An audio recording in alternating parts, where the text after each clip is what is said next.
이 데살로니가 교회는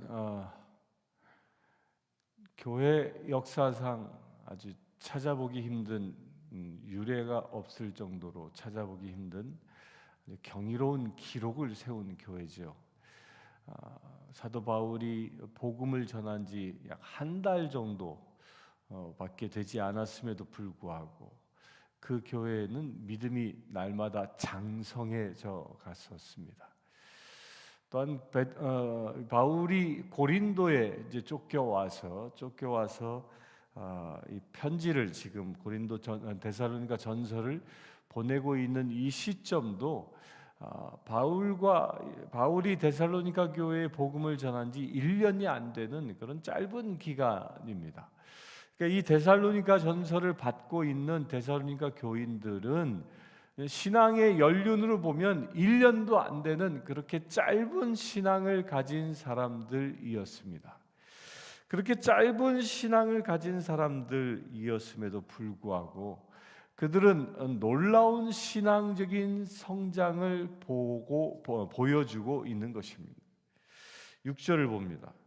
또 너희는 많은 환난 가운데서 성령의 기쁨으로 말씀을 받아 우리와 주를 본받는 자가 되었으니 그러므로 너희가 마게도니아와 아가야에 있는 모든 믿는 자의 본이 되었느니라. 아주 놀라운 얘기를 하고 있지 않습니까? 마게도니아와 아가야 지역에 있는 믿는 자들, 이제 사도 바울이 제2차 전도 여행을 통해서 개척했고 또 예루살렘 대부흥이 일어났을 때에 그들이 이제 각자 흩어져서 자기들의 고향으로 돌아갔을 때 그 중에서도 이 마게도니아에서 왔던 유대인들도 있었던 것이죠. 그들 모두를 포함하여 얘기하는 겁니다. 그들 모두에게 이제 태어난 지 1년도 안 되는 이 데살로니가 교인들이 무엇이 되었습니까? 믿는 자의 본이 되었다. 대단한 칭찬을 하고 있는 것이죠.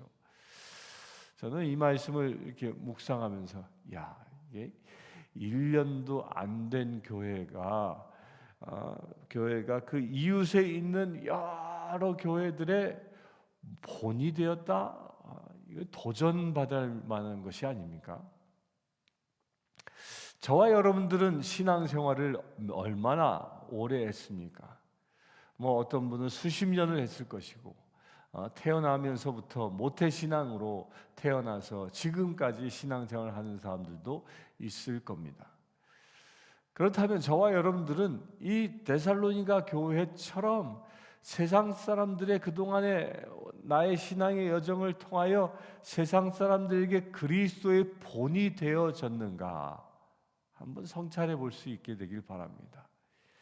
이 데살로니가 교회는 단 1년도 안 되는 교회였음에도 불구하고 그들은 뭐라고요? 본이 되어졌다. 왜 그들은 본이 되어졌습니까? 그 6절의 그 설명에 대하여 많은 환난 가운데에서 성령의 기쁨으로 말씀을 받아 주를 본받은 자가 되었으니, 이렇게 그들이 본이 되어질 수 있었던 것은 두 가지 교회의 기본적인 동력을 그들은 다 가지고 있었다는 겁니다. 그 첫 번째 동력이 성령의 기쁨이 있었고 또한 말씀을 받아 있었다. 말씀과 성령이 그들 안에 동시에 임했던 것이죠. 이거는 교회의 아주 중요한 양축과 같은 것입니다. 어느 것 하나도 소홀히 해서는 안 되는 것입니다. 말씀 정통에서 말씀만 강조해서도 교회의 완전한 모습은 아닙니다. 또 성령의 은사만 강조해서도 교회의 완전한 모습이 아닙니다. 진정 완전한 모습은 이 말씀과 성령이 균형을 이루고 있을 때 그때 완전한 교회의 모습이 되어진다는 겁니다. 제가 누누이 말씀드리지만 이 말씀과 성령은 수레의 양바퀴와 같은 것입니다. 수레가 수레를 끄는 사람이 원하는 목적지까지 잘 가려면 양 수레 바퀴의 크기가 똑같아야 합니다. 그런데 한쪽 바퀴가 없거나 한쪽 바퀴가 작아버리면 그 작은 것을 중심으로 이 수레는 직진하지 못하고 빙글빙글 돌게 되어져 있습니다. 그렇기 때문에 말씀과 성령으로 이 양수레 바퀴가 잘 장착되어진 교회는 하나님의 나라를 향하여 그 바퀴가 크면 빨리 갈 것이요 적으면 느리게 갈지라도 하나님의 나라를 향하여 주의 인도함대로 나아갈 수 있는 겁니다. 그러나 말씀이 부족한다거나 성령이 부족한다거나 하면 그 바퀴가 균형을 이루지 못한다면 그 수레는 맨날 다람쥐 채바퀴 돌듯이 한 자리를 빙글 돌 뿐이라는 것입니다. 그래서 우리가 신앙생활 하는데 이 말씀과 성령을 우리가 균등하게 아주 잘 갖춰야 할 이유가 여기에 있는 겁니다. 이 시간 새벽 기도를 드리는 사랑하는 성도님들, 여러분들 가운데에 말씀으로도 충만해지고 또한 성령의 능력으로도 충만해질 수 있게 되길 축원합니다. 그런데 여기에 촉매제가 있습니다. 말씀과 성령을 받아서 그들이 믿음이 뭐예요? 주를 본받는 자가 되었는데 이렇게 그들이 신앙이 급성장하게 하는 촉매제와 같은 게 무엇이었냐? 6절에 보면 많은 환난이었다라고 해요. 많은 환난을 받아서 그들에게는 성령과 말씀이 더 충만해질 수 있었다는 겁니다. 이게 신앙의 성장의 비밀이고요, 교회 성장의 비밀입니다. 교회사를 보면 교회 역사에서 교회가 언제 부흥을 맛보냐면 박해 가운데 있을 때 부흥을 맛봅니다. 박해가 극심해지면 교회 오히려 부흥을 일으키는 것입니다. 최근에 가장 그 대표적인 예가 중국의 가정교회입니다. 중국은 마오쩌둥이 문화 대혁명을 통하여 교회를 완전히 세상에서 없애려고 했습니다.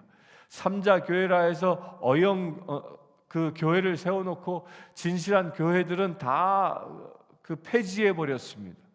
그런데 놀랍게도 지금은 이 중국의 기독교인 수가 1억 명을 넘는 그 박해 가운데서도 교회가 급성장을 하게 되었던 겁니다.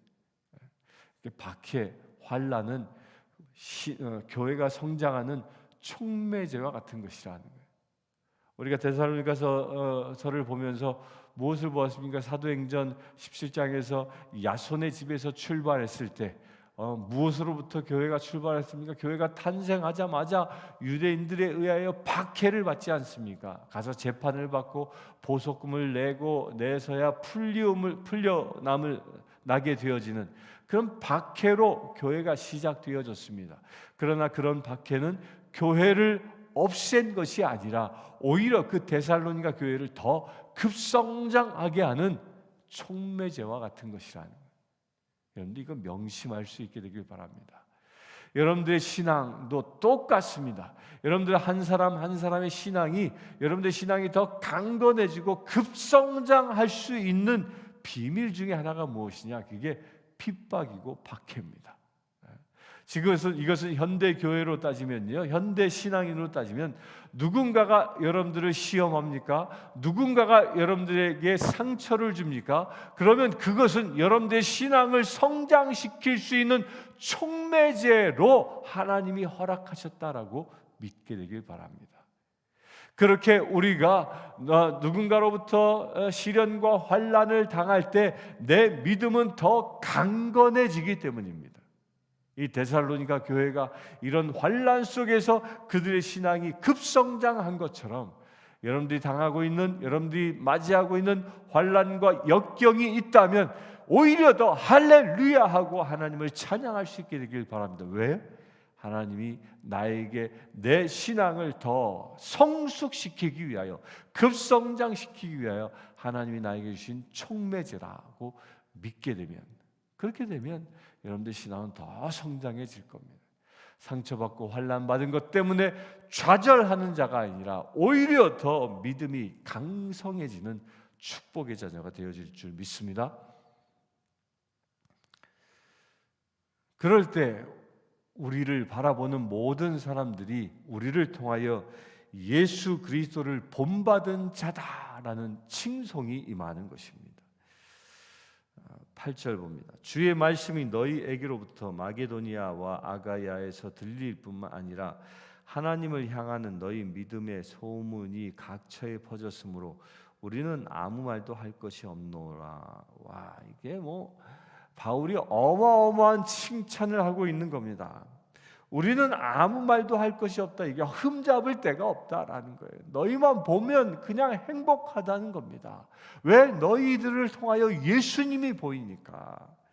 그런데 그것이 오늘 말씀에 보면 마게도니아와 아가야에 들릴 뿐 아니라라는 이 들릴 뿐, 들리다라는 이 말의 그 원뜻은요, 울려 퍼진다라는 뜻이에요. 울림이 있고 울림으로 인하여 퍼져나가는 그런 소리를 말합니다. 그 소리를 확대하여 여러 방향으로 그 소리가 크게 퍼져나가는 것을 말하는 겁니다. 이 데살로니가 교회의 성도들이 그리스도의 본을 보인다라는 이 소문이 큰 웨이브를 일으켜서 사방으로 쫙 퍼져나가는 그 광경을 이렇게 표현하고 있는 겁니다. 저는 이 말씀을 묵상하면서 저와 여러분들도 이런 소문의 근원이 되기를 기도했습니다. 또한 우리 교회가 이 데살로니가 교회처럼 예수 그리스도의 복음을 온 사방에 울려 퍼질 수 있는 교회 되기를 소망했습니다. 또한 그것을 위하여 기도했습니다. 우리 그것을 위하여 한번 기도하는 저와 여러분들 되길 바랍니다. 우리가 모일 때마다 이를 위하여 하나님, 우리 성신교회가 이 온 땅에 복음의 소리를 울려 퍼뜨릴 수 있는 교회 되기를 기도할 수 있게 되길 바랍니다. 9절, 그들이 우리에 대하여 스스로 말하기를 우리가 어떻게 너희 가운데 들어갔는지와 너희가 어떻게 우상을 버리고 하나님께로 돌아와서 살아 계시고 참되신 하나님을 섬기는지와 또 죽은 자들 가운데서 다시 살리신 그의 아들이 하늘로부터 강림하실 것을 너희가 어떻게 기다리는지를 말하니 이는 장래의 노하심에서 우리를 건지시는 예수시니라. 이 데살로니가 교인들은 헬라인들로 구성되어진 이 신앙 공동체였습니다. 그러다 보니까 그들이 예수를 믿기 전에는 우상을 숭배했던 사람들이었습니다. 그런데 그들이 예수를 믿고 나서 그 모든 우상들을 다 버리고 오직 하나님만 섬기는 그런 신앙의 대변화의 모습을 보여주었던 것이죠. 그렇게 그들이 이제 우상 숭배자가 아니라 하나님을 섬기는 자로 변하니까 그들에게 주어지는 축복이 있는 것입니다. 여러분들, 우상 숭배가 무엇이죠? 탐심이 우상 숭배입니다. 곧 욕심 덩어리가 우상 숭배라는 거예요. 그런데 이 데살로니가 교인들은 그 안에 있었던 모든 욕심들, 탐심들을 다 십자가에 못 박았다라는 것입니다. 놀랍지 않습니까? 어떻게 믿은지 1년도 안 되는 그런 교회가, 그런 성도들이 이렇게 탐심을 다 십자가에 못 박아 우상 숭배로부터 자유할 하나님만을 섬기는 자가 되었는지, 그 비밀이 뭐라고요? 두 가지에 있었다. 말씀과 성령, 또한 그 가운데 촉매제로 고난이 있었다는 겁니다. 그러자 그들은 이 모든 것을 이길 수 있는, 그래야 하나님만 섬기는 자가 될 수 있었던 것이죠. 그렇게 하나님만 섬기는, 승리하는 주의 자녀가 되어지는 사람들에게 주는 축복이 무엇이냐면 10절에 너희가 어떻게 기다리는지를 말하니 이는 장래의 노하심에서 우리를 건지시는 예수니라. 이 말이 뭐냐면 우리를 장래의 노하심, 마지막 심판을 얘기하는 겁니다. 마지막 심판 때에 7년 대환란을 말하는 겁니다. 이 7년 대환란 전에 무슨 일이 일어나냐면 이렇게 우상 숭배로부터 하나님만 섬기는 자, 믿음이 장성하여 예수 그리스도의 본을 보이는 사람, 이런 사람들에게 주시는 축복이 뭐냐? 그들을 건지신다. 누가? 예수께서. 이게 휴거를 말하는 겁니다. 이 데살로니가 전서에서 이 이야기를 강력하게 말하고 있는 겁니다. 데살로니가 성도들이여, 너희들이야말로 주님이 노하실 때 그 7년 대 환란이 임하기 전에 너희들은 예수께로부터 건짐을 받아 휴거되어지는 하나님의 자녀가 될 것이다 라는 대예언을 하고 있는 것입니다. 여러분들 이 말씀에 도전받을 수 있게 되길 바랍니다. 저와 여러분들이 이 말씀에 데살로니가 교인들처럼 주인공 될 수 있게 되길 바랍니다. 7년 대환란이 임하기 직전에 여러분들 모두가 다 휴거되어 하나님의 나라에 직행할 수 있는 저와 여러분들 되길 바랍니다. 그 비밀이 어디에 있다고요? 두 가지에 있습니다. 말씀과 성령으로 그리스도의 본을 받는 자, 그리하여 그들에게 우리에게 임하는 모든 고난과 이 핍박이 우리의 믿음을 더 장성시키는 촉매제로 받아들일 때, 그런 사람들이 7년 대환란 전에 하나님께 예수 그리스도로 인하여 들리움 받는 축복의 자녀가 되는 것입니다. 여러분들 그런 비전을 여러분들 마음에 품고 하나님의 나라를 차지할 수 있는 믿음의 세대기를 주의 이름으로 축원합니다. 함께 기도하겠습니다.